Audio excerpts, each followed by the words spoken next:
This is a leap in integration for sure. Common debt, a debate on EU taxes, and a very large amount of money, a common money to fight this crisis. If you compare the size of this with what was expected to be under our previous budgetary instrument for competitiveness and convergence in the euro area, this is almost 75 times bigger.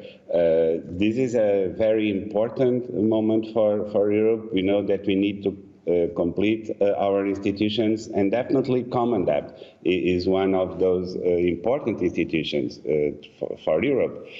You know, unfortunately, it's much easier to make this sort of progress in crisis time than when the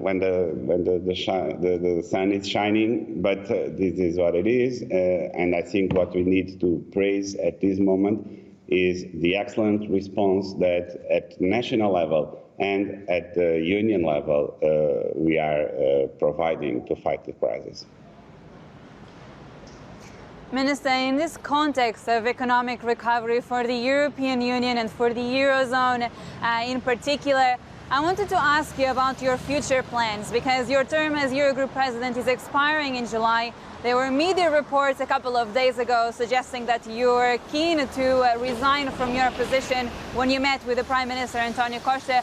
So I was just wondering, Minister, do you want a second term as president of the Eurogroup? Well, we will start the process of electing a new president on June 11th, so it's a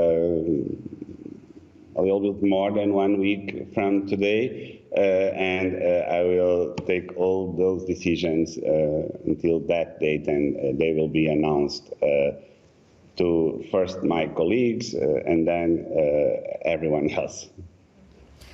Minister, Madame Lagarde, the head of the ECB, has made very clear that her view is that the fiscal side of things really needs to step up its role here in the crisis.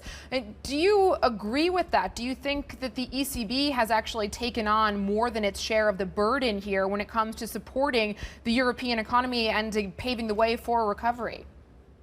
Well, I think it's absolutely clear as of today that both the fiscal and the monetary policies came together very strongly to fight this very unique crisis.